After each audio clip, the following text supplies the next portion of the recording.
백성교회에 나오신 여러분들을 진심으로 환영하고 축복합니다. 하나님의 은혜와 평강이 여러분 모두와 함께하기를 빕니다. 우리 주변에 계신 분들과 함께 인사 나누도록 하겠습니다. 오늘도 잘 오셨습니다. 잘 오셨습니다. 기독교의 핵심은 예수 그리스도입니다.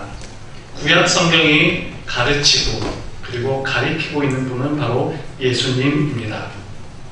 많은 사람들, 많은 선지자, 많은 제사장들이 구약 성경에 나오고 있는데 그들이 가리키고 있는 것은 예수 그리스도입니다. 하나하나의 사건과 한 사람 한 사람의 이야기를 보면 하나의 스토리처럼 보여지지만 그것은 결국 예수 그리스도를 향하고 있다는 것이죠. 모자이크를 잘 아실 것입니다. 하나하나 찢어진 조각들을 보게 되면 그 조각이 무슨 의미가 있나?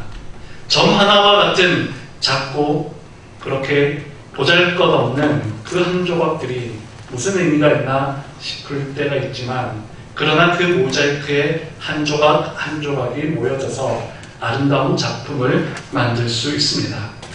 그렇게 구약의 많은 사건과 많은 사람들 하나하나가 모여서 예수 그리스도를 보여줍니다.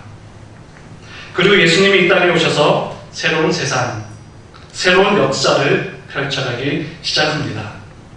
절망과 어둠, 혼란이 가득했던 시대에 예수님은 생명의 빛이 되어 주셨습니다. 하나님이 태초에 천지를 만드시기 전의 상황이 어떠했습니까? 우리 1장 2절 함께 읽어보겠습니다. 시작! 땅이 무너가고 멍하여 하나님이 그를 내리고 하나님의 영은 그에게 하시니. 창세기 1장 2절 말씀을 보면 하나님이 천지를 만드시기 전에는 혼돈과 공허함, 흑암이 가득했다라고 말씀하고 있습니다. 이렇게 어둡고 캄캄했던 세상 가운데 하나님이 말씀으로 빛을 만드셨고 이후에 하나님께서 만드신 피조물 하나하나가 생명을 얻고 하나님의 뜻과 하나님의 목적대로 아름답게 만들어졌습니다. 그 모든 것을 보시고 하나님께서는 보시기에 좋았더라고 말씀하셨죠. 하나님이 태초에 천지를 만드시기 전의 상황이 이러했다면 예수님이 이 땅에 오실 그때의 상황도 마치 천지를 만들기 전 그 모습과도 흡사했습니다. 우리 말라기 4장 6절 말씀 함께 읽어보겠습니다. 그가 아버지의 마음을 자녀에게로 돌이키게 하고 자녀들의 마음을 그들의 아버지에게로 돌이키게 하리라. 돌이키지 아니하면 두렵건대 내가 와서 저주로 그 땅을 칠까 하노라 하십니다. 이 말라기 4장 6절 말씀이 구약 성경 제일 마지막 장 마지막 절의 말씀입니다. 만약에 너희 백성들이 그 마음을 하나님께로 돌이키지 않는다면 하나님께서 이 땅을 저주로 칠 것이다. 두렵건대 내가 와서 저주로 그 땅을 칠까 심판할까 하노라 하나님께서 말씀하셨습니다. 이스라엘 백성들이 하나님을 버리고 하나님을 멀리하고 그들의 마음이 세상을 향해 우상을 향해 나아갔기에 하나님께서 그들을 향해 너희가 만약 마음을 돌이키지 않는다면 두렵건대 이 땅을 저주로 칠 것이다. 혼돈과 흑암과 어둠이 가득했던 하나님이 천지를 만드시기 전의 상황과도 비슷했습니다. 천지를 만드시기 전 하나님께서 이 흑암과 어둠 가운데 빛이 있으라 말씀하셨다면 이제 예수님이 오시기 전 이렇게 저주와 흑암이 가득했던 두려움이 가득했던 이 시대에 예수님께서 이 빛으로 오셨던 것이죠. 구약과 신약의 중간의 시간을 보게 되면 무려 400년의 시간이 있습니다. 그 시간을 신구약 중간사라고 말하는데요. 그 400년의 시간은 그야말로 혼란과 어둠의 시간이었습니다. 하나님께서는 그 어떤 제사장도 보내지 않으셨고 그 어떤 선지자도 보내지 않으셨습니다. 어떤 말씀도 하지 않으신 채 400년 흑암과 어둠의 400년이 지나가다가 하나님께서 침묵을 깨기 시작한 때가 바로 세례 요한을 보내면서였습니다. 하나님께서는 이제 긴 400년의 침묵을 깨고 세례 요한을 보내어서 하나님의 말씀을 가르쳐 주셨습니다. 그래서 사람들이 세례 요한의 가르침을 듣고는 너무나 놀라운 마음에 전혀 듣지 못했던 하나님의 말씀을 듣고 은혜와 감동을 받으면서 사람들은 세례 요한을 향해서 당신이 메시아입니까? 구약 성경에서 말했던 그가 바로 당신입니까?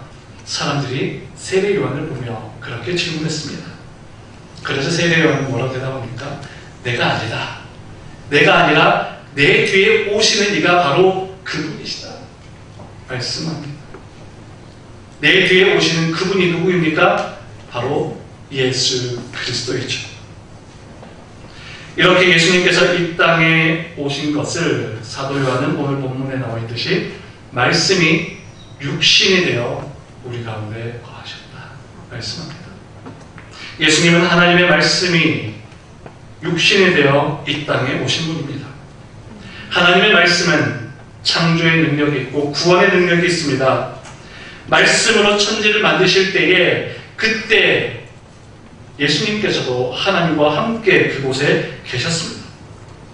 하나님의 말씀이 선포됨으로 천지 만물들이 만들어지는 그곳에 예수님도 함께 하셨고 이제 그 능력을 예수님께서 육신의 몸을 입고 이 땅에 오셨습니다. 말씀을 로고스라고 이야기합니다. 로고스, 진리와 생명이라고 하는 뜻이죠. 이런 거룩한 하나님의 말씀, 거룩한 하나님의 진리, 살아있는 생명이 로고스인데 이 로고스가 바로 육신의 몸을 입고 이 땅에 오셨다라고 하는 것은 참으로 놀라운 일입니다. 육신이라는 말은 사르스라고 하는데요. 이것은 살, 그 다음에 근육, 때로는 제한된 공간이라고 하는 의미를 갖고 있습니다. 하나님의 말씀은 이 땅의 모든 곳에 충만하여 있습니다. 어떤 제한된 공간 안에 갇혀있지 않습니다.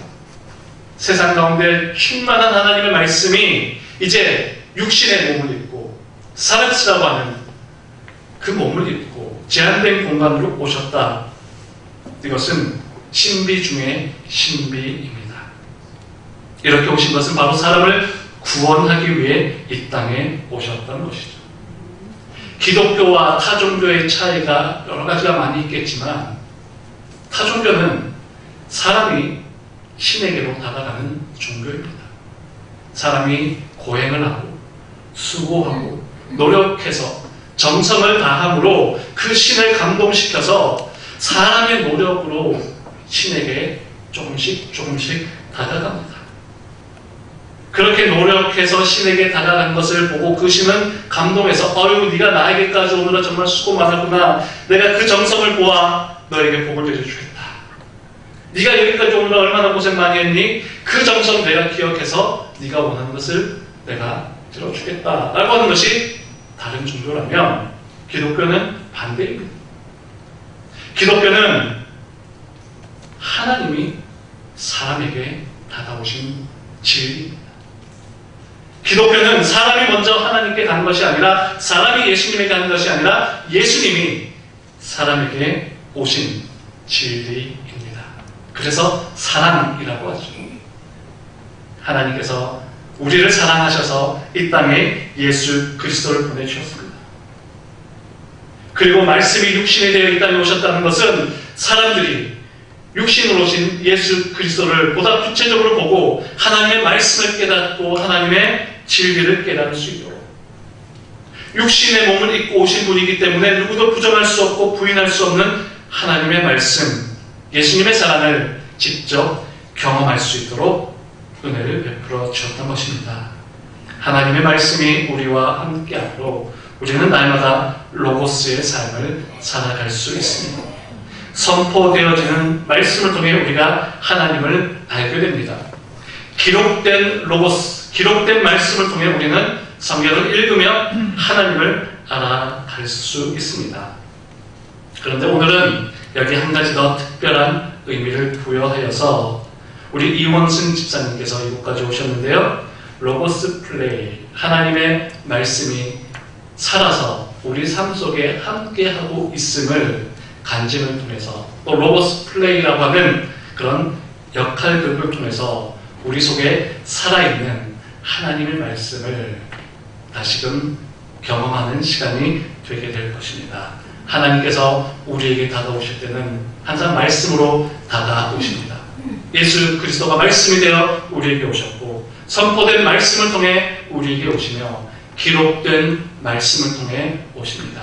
오늘은 우리 이원승 집사님 로고스 플레이를 통해서 함께 귀한 은혜를 나누는 시간이 되었으면 좋겠습니다. 우리 시간 이원승 집사님을 박수로 맞이하도록 하겠습니다.